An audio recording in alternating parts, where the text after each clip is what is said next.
BRS party ఎమ్మెల్యేల party ఫిరాయింపుల కేసులో సుప్రీంకోర్టు ఈరోజు కొన్ని వ్యాఖ్యలు చేసింది. ఏమని చేసిందంటే, పార్టీ ఫిరాయింపు పిటిషన్లపై స్పీకర్ లేదా చైర్మన్లకు స్వేచ్ఛగా నిర్ణయం తీసుకునే పరిస్థితి ఉందో లేదో సమీక్షించాలని పార్లమెంటుకు సుప్రీంకోర్టు సూచించింది. అంటే ఒక రకంగా ఇక్కడ స్పీకర్లు పనిచేయటం లేదు, ఆ అనర్హత పిటిషన్లు అనర్హత వేసే అంశం మీద వీళ్ళు డెసిషన్ తీసుకోవటం లేదు, అసలు దీన్ని ఈ పరిస్థితి ఎలా ఉంది అనే విషయం సమీక్షించుకోమని పార్లమెంటుకు సుప్రీంకోర్టు సూచించింది.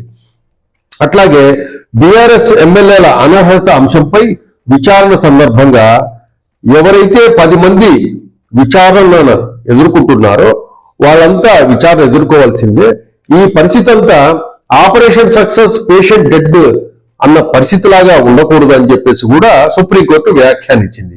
విచారణ పొడిగించేందుకు ఎమ్మెల్యేలు ప్రయత్నిస్తే స్పీకర్ ప్రతికూల నిర్ణయం తీసుకోవచ్చని కూడా పేర్కొనింది. అంటే ఎవరైతే ఎమ్మెల్యేలు ఉన్నారో వీళ్ళు ఈ విచారణ పొడిగించేందుకు వివిధ మార్గాలను అన్వేషించి ఏదైనా ప్రయత్నం చేస్తే దానికి వ్యతిరేకంగా అంటే ప్రతికూలంగా నిర్ణయం తీసుకునే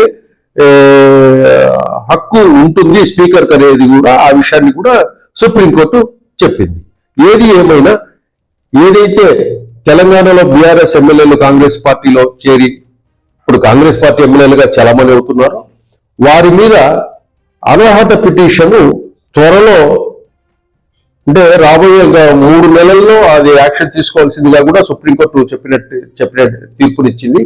అది స్పీకర్ తీసుకోవాలి. ఆ స్పీకర్ తీసుకుంటే కనుక తెలంగాణలో ఎవరైతే బీఆర్ఎస్ ఎమ్మెల్యేలు ఉన్నారో వారిపై అనర్హత వేటు పడే అవకాశం ఉంది. ఉప ఎన్నికలు కూడా రాబోయే అవకాశాలు ఉన్నాయి.